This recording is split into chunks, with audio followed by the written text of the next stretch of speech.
This is Trinkets, my most complicated character design. With over 20 individual keychains stacked on top of her head, it's safe to say that transforming this 2D illustration into a 3D sculpture would be a monumental task, but I'm always up for a challenge. Let's turn my most complicated illustration into a resin sculpture. First things first, we need to gather our materials. I've got a large sheet of MDF, a size-accurate reference image, masking tape, tin foil, and some scrap polystyrene. Let's create a basic armature. A stack of polystyrene and tin foil stuck together with masking tape should work perfectly fine. Not only will this reduce the sculpture's weight, but it will make my wallet cry a little bit less, as the clay that I plan on using is not cheap. Okay, this is good enough. Luckily, this part doesn't have to look pretty, as it will probably never see the light of day again once we add the clay. In my opinion, the most important tool for turning a 2D illustration into a 3D sculpture is having a size-accurate printed reference. It's especially helpful for sculpting onto a flat board, as you can create guidelines like this. And now I will know exactly where to sculpt her face and her features. Let's put our fully assembled armature back into place and stick it securely onto the board. I'm using a fair amount of masking tape for this, as I really don't want it to fly off halfway through sculpting. Perfect, let's start adding some clay. If you've watched a few of my videos before, you'll know that my clay of choice is monster clay. Monster clay, for those who don't know, is a non-toxic oil-based modelling material that never cures or dries out. I love it because I can take as long as I want when sculpting. Plus, monster clay is liquefiable, so a bit of heat from your fingers or a heat gun can smooth it out in no time. Let's coat my armature in a thin layer of clay and smooth it out. As you can see in my original illustration, Trinket's face is ever so slightly askew. She's not facing directly forward, like Sticky for example. Because this slight rotation might be tricky to sculpt, I've 3D modelled a face, cut it to shape, and printed it out as a guide. Let's stick it to the wall in front of me so I can reference it during this project. If you haven't already noticed, I'm an artist that likes to design characters and then bring them to life using clay and 3D printing. But what if I told you that there's a much easier way to bring your characters to life? Let me introduce you to Unveil, who have kindly sponsored this video. Unveil is a creative platform that allows artists, writers, and storytellers to showcase their character designs and build fictional worlds around them. After designing a character, simply upload it to your Unveil page, add some lore, and curate your very own gallery of designs and artwork. With over 200,000 artists and over 3 million monthly visitors ready to connect, follow, and like your ideas, it's the perfect community for aspiring creatives. Plus, Unveil is proudly AI-free and anti-NFT. They also just released a cool new community feature too. Click the link in the description below to check out Unveil today. Like I mentioned before, Trinket's face is ever so slightly angled to the right, so I need to make sure that these facial features are a bit asymmetrical.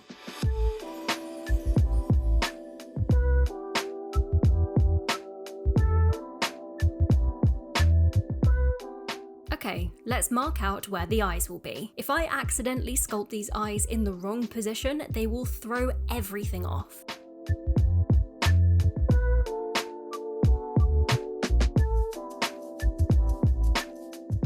Nice, I'm happy with this placement. Let's squish some large pieces of clay into place to form the eyelids, eyeball, and brow bone. When I'm building up the initial shapes like this, I try my best to not refine the clay too much. There's no point smoothing everything down if I then need to chop up the surface to move parts around. Plus, I've found that it is super helpful to add much more clay than I need. This allows me to carve away sections without taking off too much. Okay, let's spin her around and fill out the top of her head. If you ever find yourself sculpting with a liquefiable material such as monster clay, you should definitely invest in a heat gun. When my clay cools down and becomes too hard to squish, I can simply hold my heat gun over it for a few seconds to make it malleable again. Being able to heat up the clay in my studio space is very efficient. Plus, if you've got any leftover clay shavings, be sure to collect them in the monster clay tub and use the heat gun to melt them back down. This clay is too expensive to waste. Now that this face has 2 eyes, a nose, and a mouth, we can start to refine the features and the smaller details. For example, I'm going to use a pen lid as a pupil stencil. This will create a perfect circle that I can cut around later. After using a sharp tool to mark out both her eyebrows and hairline, I'm using a small knife to shape the inner corner of her eye. The open eye within my original illustration has quite a sharp point here, so I want this to look the same. Okay, up next we need to add the eyebrows and the lashes. To maintain an overall cartoony shiny appearance, I want these small details to be flat, kind of like stickers. So I'm going to use the same cellophane bag method that I used for my previous sticky sculpture. If you don't know what this method is, I just place a cello bag onto my size accurate reference and trace the details using clay. Once fully shaped and smooth, this cello bag can be flexed and the clay pieces can be carefully lifted off. Let's put these clay stickers into place. These eyebrows look fine, but these lashes are kind of floating on her face. They need something to connect to. Maybe a thin strip of clay could work as a waterline.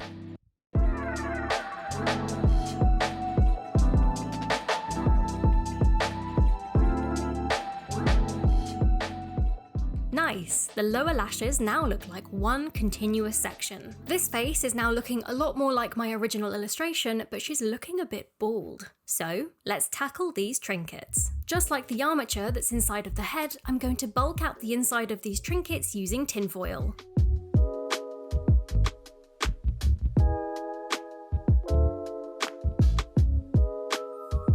Okay, now that these base shapes have been formed, I can start to align them on the head. This is also the perfect time to smooth the attached trinkets into place. Stacking them correctly is essential, as I want no gaps between them. By the way, if you're enjoying this video, please consider subscribing. Every new subscriber goal I get seems to be surpassed extremely quickly, so my new goal is 50,000. I wonder if we can do it. Okay, these sizes all look pretty good to me. Let's start sculpting the front trinket details. Starting with the largest trinket by far, Domo. Something you may not know about me is that I collect Domo merchandise. I don't have a ton, but he is one of my favorite character designs and mascots. Now that I've shaped his body, limbs, and mouth, I can slice up some teeth and place them on top. Domo is a fairly easy trinket to make. There we go. One down, many more to go. Next up, it's another favorite of mine, Doraemon.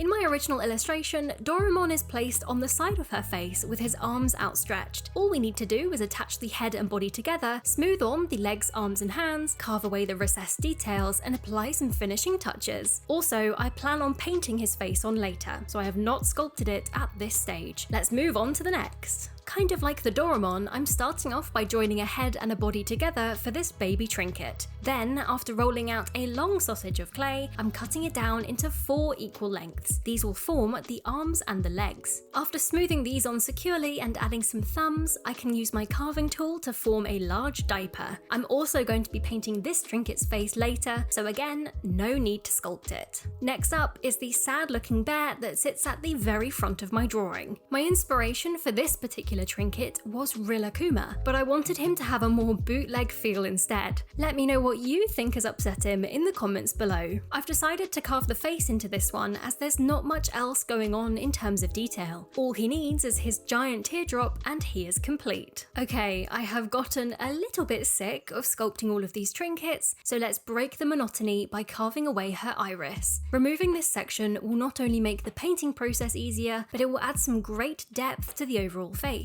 I used this same technique for my previous sculpture and I loved how it turned out. Right, let's go back to these trinkets. Out of every single trinket, this little yellow creature is probably the most simple of them all. All I need to do is poke some eyes onto a sphere and stick on a large beak-style mouth. How cute! And finally, let's form this strawberry bunny, the last of the separated trinkets. After making a strawberry-shaped blob, I'm attaching the head and body of the bunny to the side. Now I can cut into the body to form the arms and legs. Does this remind you of anyone?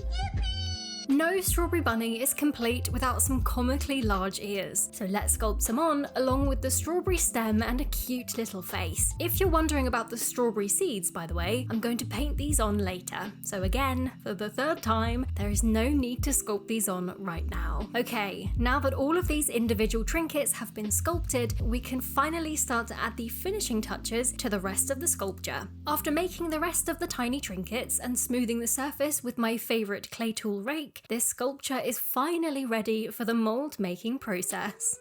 When it comes to making my molds, there are two different techniques that I want to use: glove mold and box mold. A glove mold is a thick layer of silicone held in place by a hard resin jacket. And then a box mold is kind of what it says on the tin. You place the items you want to copy into a box, pour on a bunch of silicone, and then take out the clay. This should leave perfect trinket-shaped holes that can then have resin poured into them. Let's start with the glove mold for the head. To prevent runny silicone from spilling all over the edges of the board, I'm building a wall around my sculpture using aluminium tape, or aluminum if you're American. Silicone doesn't stick to aluminium, so I'm hoping this works well. Right, let's mix up the first batch of silicone. This Polycraft GP3481F silicone has a 10:1 ratio. Part A is white and part B is hot pink, so you'll know you've mixed it thoroughly enough when it becomes a uniform light pink colour. Okay, let's pour it on. When creating a glove mold specifically, the first layer of silicone is the most important. In order to catch all of the details I have spent so long sculpting, every divot and crease needs to be coated. To make sure that I don't miss a thing, I'm using an old paintbrush to spread the silicone around. This paintbrush will be ruined after though, so if you do this, do not use a fancy brush you like. After a second thin layer has been poured on and cured, we can move on to my favourite part. Mixing in a few drops of this thickening agent can transform a regular pot of silicone into a thick buttercream-like texture. This can then be evenly spread on top. Not only is this step extremely satisfying, but it's practical too. This thick rubber layer will now prevent the mold from tearing later on. Okay, the main part of my glove mold is now complete, so let's remove the aluminium tape wall and form a thick partition line down the center using a bit more silicone. Now, I know this might look strange, but I am doing this step for a good reason. Dividing my mold into two sections using this thick stripe of silicone will add enough depth for a shallow cut to be sliced down the middle. This cut can then hold a row of foil-covered cards, creating a sturdy partition. This partition is essential for creating a two-part resin jacket, as without it, the two halves will fuse together. Trust me, there is a method to this madness. Speaking of resin jackets, let's set up outside for better ventilation and get to work. After spraying a generous coat of Mac Wax mold release all over these foil-coated partition cards, I'm going to use Plasti Paste 2 to form the resin jacket. Plasti Paste 2 is an easy-to-use fibre-filled resin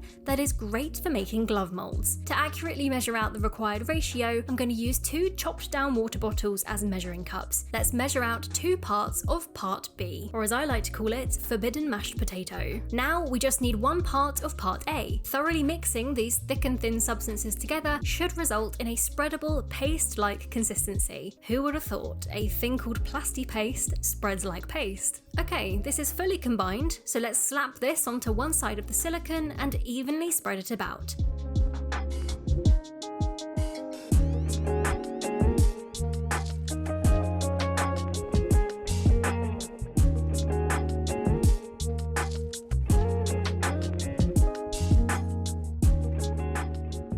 Hours later, the first half of this jacket has cured, so let's repeat the same steps on the other side and let everything fully set overnight. Okay, it's been about 24 hours, so let's remove this glove mold from my sculpture. The two halves of the jacket have peeled away nicely, so now I can carefully lift the silicone away from her face. A few of the small clay details have been torn off in the process, but this original sculpture no longer matters. I've now got a perfect mold ready for casting. But wait, before we can start pouring any resin, I need to quickly make the trinket box mold I talked to you about earlier. Using some foam core and some aluminium tape, I've put together a basic box which each trinket can fit comfortably into. Right, let's pour in the silicone. Looking back now, I really should have reduced the spaces in between the trinkets before pouring. This block mold used almost 2 kilograms of silicone, which is quite a lot for such small trinkets. Oh well, what's done is done. Let's remove these mini sculptures from this now very heavy mold. Sadly, most of them didn't survive the removal process, but that's fine. They should look great when casted. Let's mix up a batch of resin, pour it into my face mold, and slush it around the inside. This should capture all of the details nicely and create an even shell. This slush cast method is precisely why making a resin jacket is vital. If I didn't have this solid outer shell holding everything in place, the glove mould would flex and the resin would cure out of shape. Now, let's pour some of that feather-light resin into the trinket block mould whilst this face fully cures. I'm using lightweight resin for these pieces as they will need to be attached later. The resin I typically use is a bit too heavy and might cause them to break off easily. Okay, I've left everything to cure for a little while, so it's finally time to demould everything. Luckily, this silicone is perfectly non-stick, so each piece of resin peels away cleanly. Some of these smaller trinkets were a pain to remove, but we got there in the end. By the way, if you're wondering where the smaller trinkets are, such as the dolphin and the cherries, I'm going to use polymer clay to remake them later. If I'm being honest, I could not be bothered to make a mould and a cast for these. After sanding, spraying everything with primer, filling uneven areas with milliput, sanding again, and spraying again, these resin pieces are ready to be painted. My paints of choice are acrylics, as they're bright and opaque enough to colour this yellow-toned primer. Huh? Or so I thought. I don't know what was up with this specific tube of paint, but almost 20 million people watched me struggle with it. Anyway, let's try these Vallejo model paints instead. Okay, this is much better. Now I can start to coat her face. This beige paint dried to a slightly darker colour than I wanted it to be, but that's fine. I can go back over it once it's dry. Using my original illustration as a guide, we can now paint each trinket in its respective colour. This feels a lot like a paint by numbers project.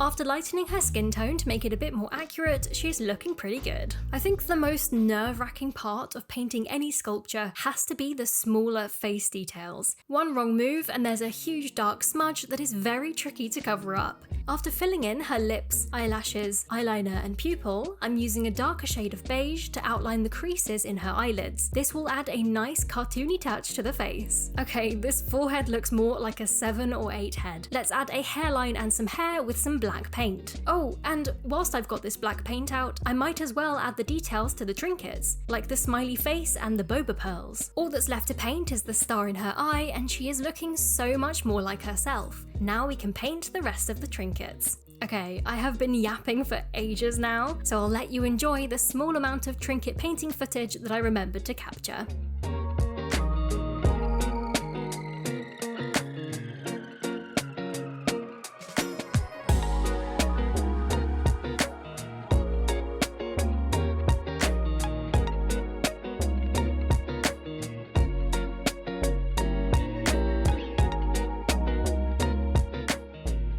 Oh, and before I forget, remember the tiny trinkets that I didn't cast in resin? I've remade those using polymer clay and we can paint those too.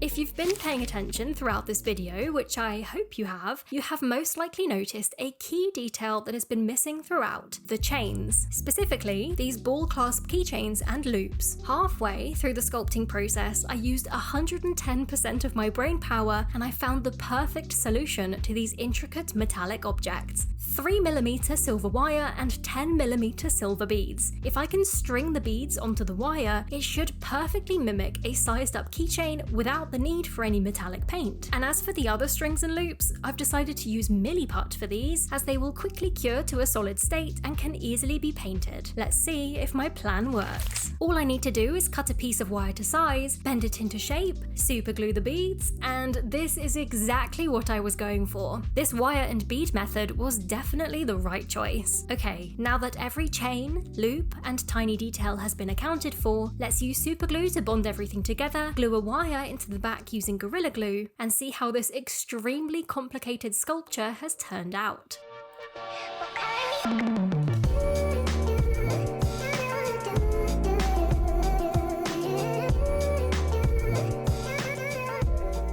And here she is. My most complicated illustration has successfully been transformed into a 3D resin sculpture. Whilst this has definitely been my most challenging project to date, this final result has really made it all worth it. And to be honest, I am pretty proud of myself. It's not a one-to-one copy, but if you put the sculpture and the original drawing side by side like this, it is damn close. But let me know in the comments below. What do you think of this finished result? Is there anything you would change or add? I would love to hear your thoughts. A big thank you to Unveil for sponsoring this video, and a huge thank you to you guys for watching until the end. If you enjoy my content and you would like to see more, please consider subscribing. We recently surpassed 40,000 subscribers, which I never dreamed would happen so soon. Anyway, thanks again for watching, and I will see you in the next video.